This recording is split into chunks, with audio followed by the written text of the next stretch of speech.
най-странният брак се състои в това, че аз не съм заедно с него, той не е заедно с мене, той е в Корея, аз съм в България и все пак се водим по документи семейство.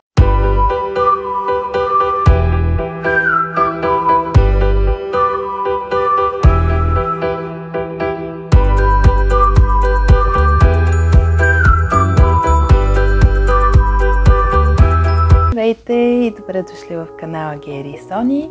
Аз съм Гери и днешното видео е доста лично за мен, тъй като имам една много добра новина, за която загатнах в предишните няколко видеа и най-после тя е реалност. И сега барабани във въздуха. Аз и Сони вече сме семейство Ким. Тоест, we got married! Но, понеже ситуацията в момента из целия свят не е особено лесна, заради коронавирусът и заради разни други проблеми, мисля, че в днешното видео ще успея да ви разкажа как се случи нашият, мисля, че преспокойно може да бъде определен като най-странен брак ever и какво всъщност се случи, какво беше необходимо за да станем семейство, на какви условия трябваше да отговаряме.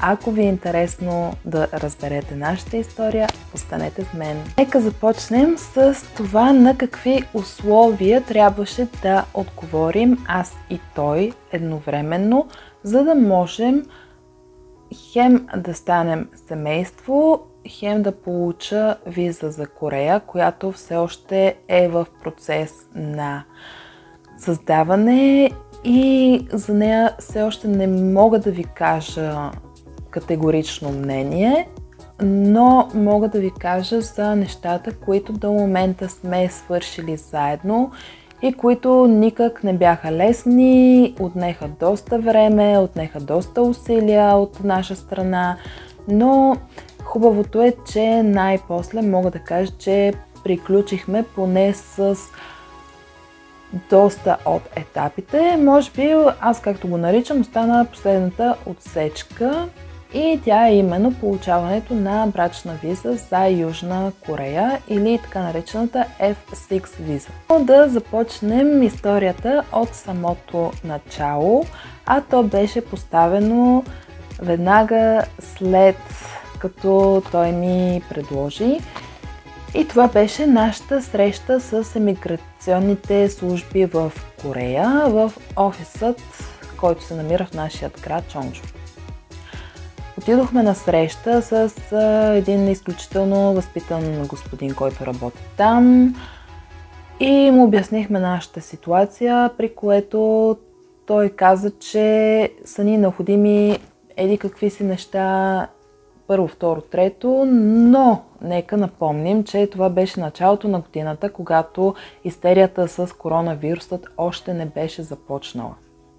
Споменавам този факт, тъй като мисля, че на по-късен етап той изигра огромно значение, имаше своята роля. Фактът, че вече се бяхме запознали с този човек, но нека вървим едно по едно, да не прескачаме етапи. Започнем с условията, на които трябваше да отговорим според изискванията за подписване на брак на корейски гражданин с чужденец, в случая аз.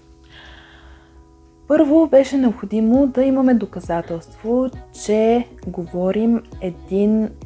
говорим на език, на който се разбираме. В нашия случай това беше английски, тъй като ние предимно си говорим на английски, но в други ситуации това може да бъде и друг език. Изключително важно е обаче да има доказателство. В случая това беше взимане на изпит по английски. Изпитът беше TOEIC и сами разбирате, че това не е просто да отидеш на курс по английски да изкараш някакво сертификатче. Сони премина през доста, докато вземе този съветен документ. Разбира се, аз също трябваше да взема този документ, но на мен не ми се наложи, тъй като аз съм завършила преводач-редактор в Софийския университет именно с английски язик, т.е. моята диплома играе роля на този изпит. Това беше първото условие, което никак не беше лесно, тъй като сами разбирате, че да говориш английски и да докажеш, че говориш английски е много различно понятие, тъй като по време на изпита са наместни и граматика, и слушане, и четене с разбиране. Т.е. всички от тези неща, които евентуално биха били нужни за прием в университет, да речем, при нас беше нужно за нашият брак. И това беше условие номер 1. Второто условие, което е по-скоро свързано с взимането на виза. Тези неща при нас бяха свързани, т.е. кандидатстването за виза и нашият брак трябваше да вървят рамо до рамо. Второто условие, на което трябва да се отговори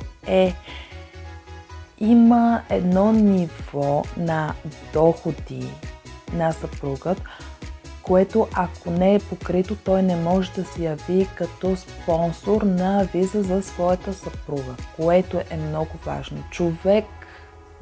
Чужденец не може да вземе виза за Корея, което държа да се разбере от всички.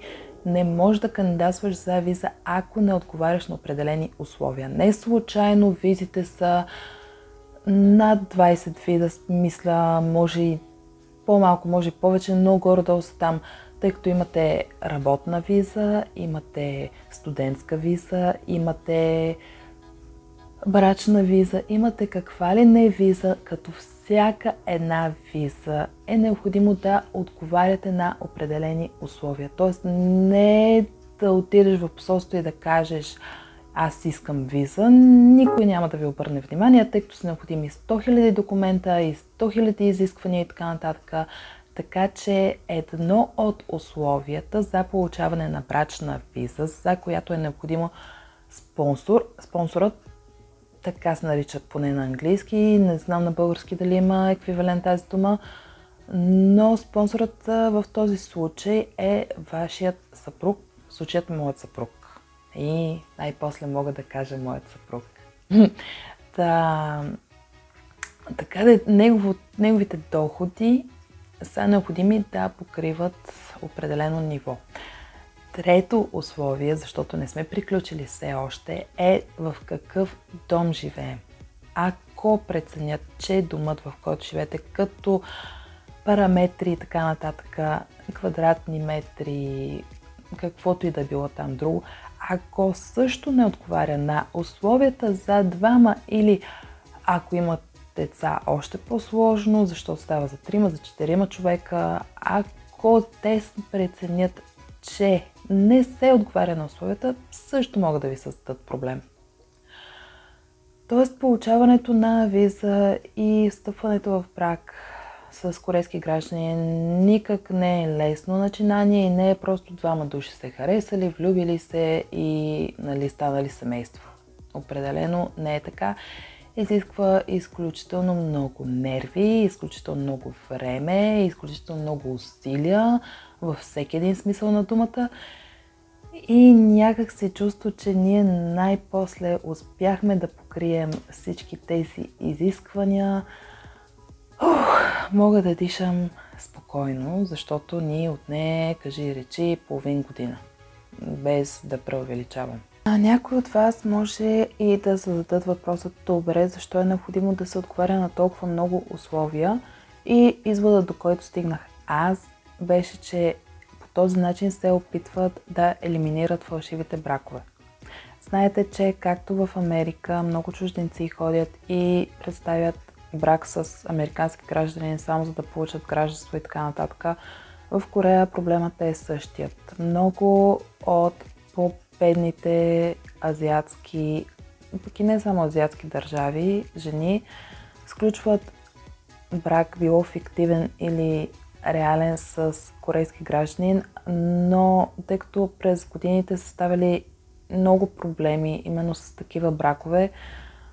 Да речем, че в днешни дни хората се опитват някак хем да предпазят своята държава и територия, и хем да предпазят и самите хора, било то чужденците или корейските граждани, така че условията с говорене, комуникиране на един език, на който доказано да може да се разбират двамата влюбени, да ги наречем, както и всичките други условия, финансово и домакинство и прочие, са именно свързани с това да се предпази страната от така наречените фиктивни бракове. Разбира се, при нас двамата такъв проблем нямаше, тъй като ние сме си двойка, ние се обичаме, ние искаме да сме заедно, така че при нас този проблем не съществуваше, но едновременно с това трябваше да отговорим на тези изисквания, въобще за да си помислим, че можем да станем семейство. Иначе, ако не се отговори на тези условия, просто няма дори да ви се даде шанс. Друго важно уточнение. Това, че имате брак с корейски гражданин, не означава, че автоматично получавате гражданство или виза или каквото и да било. Тоест, бракът и визата са си съвсем различни и отделни неща. Вие може да имате брак с корейски гражданин, но в Корея ще стоите точно толкова време, колкото всеки обикновен турист. 3 месеца, без право на работа, без право на доходи и така нататък.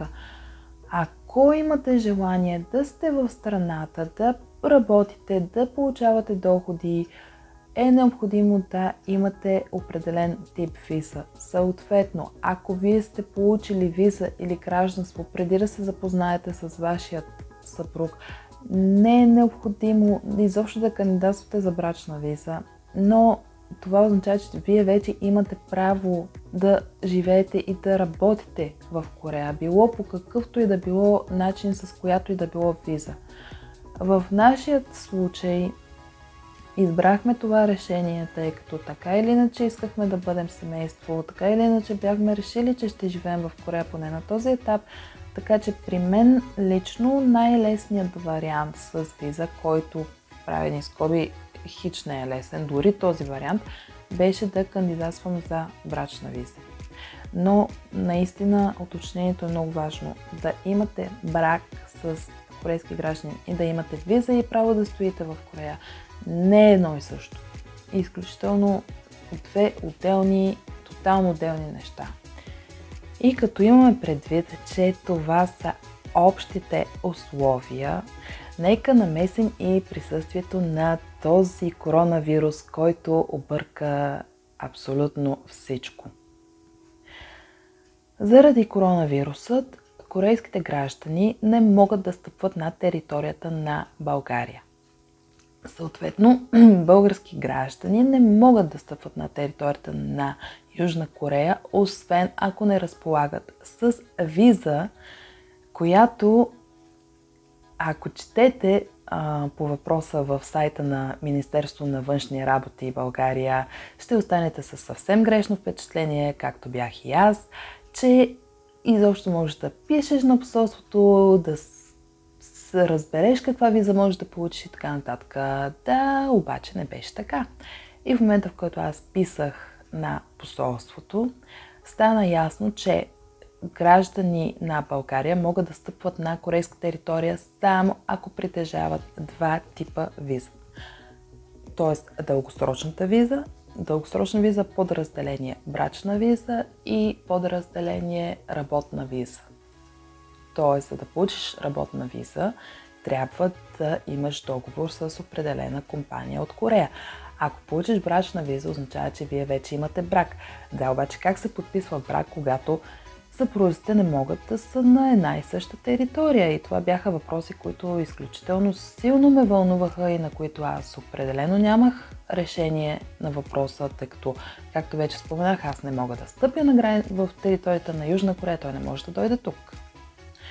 Това, което се случи, и връщам темата към емигрантските служби, на които съм изключително благодарна, е, че в нашия случай и абсолютно силно предполагам, че това се случи и благодарение на това, че все пак не видяха един до друг, запознахме се лично, стиснахме си ръцете. Мисля, че ако не ме познаваха като човек, ще е доста по-различно. Ни казаха, че ако подготвим съответно необходимите документи, които също бяха доста, бих могла да си изпратя моите документи, той би могъл да изготви неговите и по този начин ние всъщност подписахме брак. Тоест, най-странният брак се състои в това, че аз не съм заедно с него, той не е заедно с мене, той е в Корея, аз съм в България и все пак се водим по документи семейство, което е, нали, най-после. Бих искала да ви кажа нещо, което реших.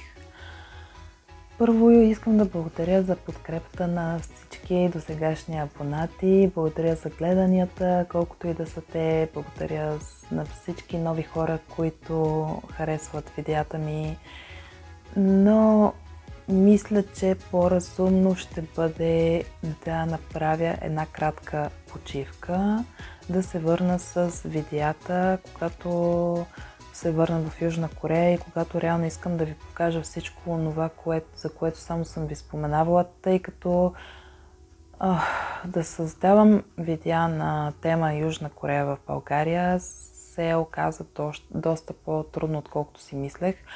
И реално единствено, което се случва, аз да бла-бла-бла говоря някакви неща, които обаче няма как да ви покажа това, което ми се ще да ви покажа.